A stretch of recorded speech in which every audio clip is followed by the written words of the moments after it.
Hello everyone, I hope you all are fine. आज हम twelfth business studies के अंदर हमारा नेक्स्ट चैप्टर स्टार्ट करेंगे, जो कि है communication concept, types and barriers. ये हम अपना नेक्स्ट चैप्टर स्टार्ट कर रहे हैं आज। तो आज हम अपना कम्युनिकेशन चैप्टर स्टार्ट कर रहे हैं। तो आज हम पढ़ेंगे कि कम्युनिकेशन का मीनिंग क्या होता है। देखिए, कम्युनिकेशन का मीनिंग क्या होता है। The word communication has been derived from the Latin word communis। देखिए, जो communication word है वो लेटिन वर्ड communis से लिया गया है। communis जिसका मतलब होता है कॉमन, मतलब there by common among two और मोर देन टू पीपल, मतलब जो दो या दो से ज़्यादा पीपल में क्या हो, कॉमन हो। ठीक है, वो इसका मीनिंग होता है कम्युनिकेशन का। तो कम्युनिकेशन जो है वो कौन से वर्ड से लिया गया, लैटिन वर्ड कम्युनिस, जिसका मतलब क्या है, कॉमन। सो अभी हम इसका मीनिंग पढ़ेंगे कि कम्युनिकेशन होता क्या है। ठीक है, देखिए, कम्युनिकेशन का हमने इंट्रोडक्शन पढ़ा कि कम्युनिकेशन जो है वो कहाँ से लिया गया है, कौन से वर्ड से लिया गया है। तो कम्युनिकेशन लैटिन वर्ड कम्युनिस से लिया गया है, जिसका मतलब क्या है कि जो दो या दो से ज़्यादा पीपल में कॉमन हो। ठीक है, अब देखिए मीनिंग क्या है इसका। Communication refers to an art of transferring facts, ideas, feelings, etc. from one person to another and making him understand them। देखिए, कम्युनिकेशन क्या होता है। कम्युनिकेशन एक आर्ट होती है जिसके अंदर हम क्या करते हैं, अपने जो फैक्ट्स हैं, ठीक है, उनको ट्रांसफ़र करने की आर्ट है, जिसके अंदर हम अपने आइडियाज़ को ट्रांसफ़र करते हैं, अपने फीलिंग्स को। मतलब सिंपल सी बात है, कम्युनिकेशन का मीनिंग होता है अपने फैक्ट्स को, अपने आइडियाज़ को, अपने फीलिंग्स को एक पर्सन से दूसरे पर्सन में ट्रांसफ़र करना और उसे समझाना, मतलब उसको समझ में आना बहुत ज़रूरी है। जो मेन चीज़ है वो है कि अंडरस्टैंड दैम, मतलब जो चीज़ हम समझाना चाह रहे हैं वो सामने वाले को समझ में आनी चाहिए, तभी कम्युनिकेशन का प्रोसेस पूरा होता है। ये नहीं कि सेंडर ने जो चीज़ कह दी, ठीक है, मान लीजिए जो सेंडर है, ठीक है, जो इन्फॉर्मेशन को भेज रहा है, उसने अपनी बात बता दी, लेकिन अगर सामने वाले को वो चीज़ समझ ही नहीं आए, ठीक है, रिसीवर को, तो वहाँ पर मेरा कम्युनिकेशन का प्रोसेस पूरा नहीं होता है। क्योंकि कम्युनिकेशन का मतलब ये नहीं है कि आपने बस अपनी बात रख दी और सामने वाले को वो चीज़ समझ ही ना आई, तो वो कम्युनिकेशन प्रोसेस कभी भी पूरा नहीं होता। कम्युनिकेशन जो है वो इसमें टू वे होता है। ठीक है, जो सेंडर जो चीज़ समझाना चाह रहा है वो रिसीवर को उसी वे में समझ आनी चाहिए। सो कम्युनिकेशन क्या होता है, कम्युनिकेशन एक वो प्रोसेस होता है जिसके अंदर फैक्ट्स, आइडियाज़, फीलिंग को एक पर्सन से दूसरे पर्सन में ट्रांसफ़र किया जाता है और उसे समझाया जाता है। अब हम स्टडी करेंगे फीचर्स ऑफ कम्युनिकेशन, कि कम्युनिकेशन के क्या क्या फीचर्स होते हैं। सो फर्स्ट फीचर है हमारा टू और मोर पर्सन्स। ठीक है, कि कम्युनिकेशन के लिए क्या जरूरी है कि इसमें दो या दो से ज़्यादा पर्सन होने चाहिए।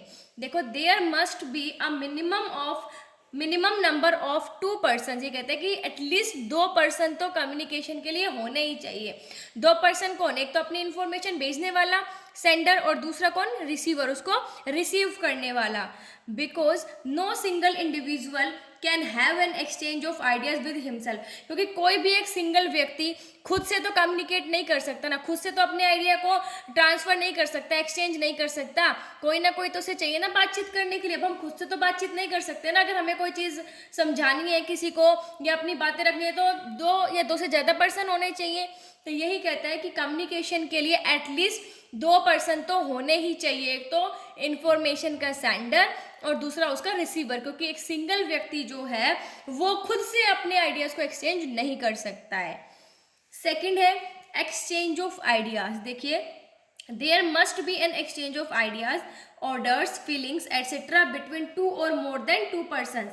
देखिए, कम्युनिकेशन के लिए ज़रूरी है कि उसके अंदर आइडियाज़ का एक्सचेंज हो, मतलब जो ऑर्डर्स हैं, जो आइडियाज़ है, जो फीलिंग्स है, उनको दो या दो से ज़्यादा पर्सन में एक्सचेंज करना ज़रूरी होता है। थर्ड है इसका फीचर म्यूचुअल अंडरस्टैंडिंग। देखिए, म्यूचुअल अंडरस्टैंडिंग क्या है। Mutual understanding means that the receiver should receive the information in the same spirit with which it is being given. कहता है कि म्यूचुअल अंडरस्टैंडिंग होनी चाहिए कम्युनिकेशन के अंदर।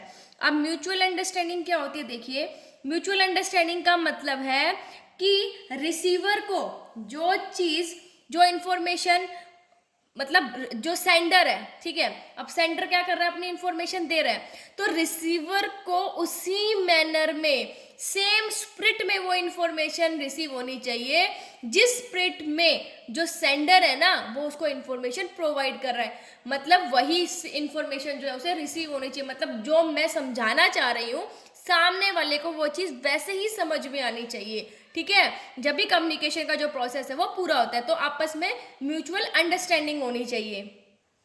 नेक्स्ट फीचर है डायरेक्ट एंड इनडायरेक्ट कम्युनिकेशन। देखिए कम्युनिकेशन जो है वो डायरेक्ट भी हो सकता है और इनडायरेक्ट। देखिए communication can be both direct and indirect, तो कम्युनिकेशन डायरेक्ट भी हो सकता है और इनडायरेक्ट भी।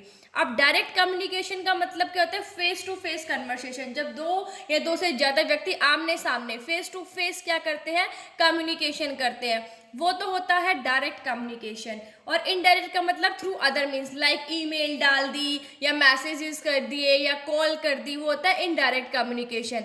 तो कम्युनिकेशन जो है वो डायरेक्ट भी हो सकता है और इनडायरेक्ट भी हो सकता है। नेक्स्ट है कॉन्टिन्यूअस प्रोसेस। ये कहते हैं communication is an endless process है, मतलब ऐसा प्रोसेस जो कभी खत्म नहीं होता, कॉन्टिन्यूअसली लगातार चलता रहता है। क्योंकि बिजनेस के अंदर जो मैनेजर्स होते हैं वो कंटिन्यूअसली अपने सबऑर्डिनेट्स को काम देते रहते हैं, वर्क की प्रोग्रेस को भी चेक करते हैं, उन्हें डायरेक्शंस भी प्रोवाइड करते हैं। सो कम्युनिकेशन जो है वो एक लगातार चलने वाला प्रोसेस होता है, नेवर एंडिंग प्रोसेस है ये।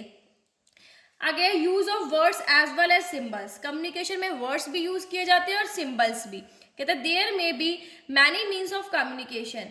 कम्युनिकेशन करने के बहुत तरीके होते हैं भाई, रिटन लिखित में, ओरल बोल के, सिंबॉलिक का मतलब है कि सिंबल के थ्रू कम्युनिकेट करना। जैसे आप स्कूल में जाते हो या कॉलेज में जाते हो, जैसे ही बेल लग जाती है आपको पता है क्या हो गई, छुट्टी हो गई, ठीक है।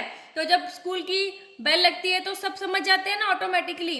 अब एक बेल लगती है तो सब समझ जाते हैं कि हाँ फर्स्ट लेक्चर ओवर हो गया, दो लगती है तो सेकंड, तो वो क्या है, सिंबॉलिक, सिंबल के थ्रू जो है कम्युनिकेशन किया जा रहा है। तो ये थे हमारे फीचर्स। आई होप आपको कम्युनिकेशन का मीनिंग और फीचर समझ आ गए होंगे। Thank you, stay safe, stay home.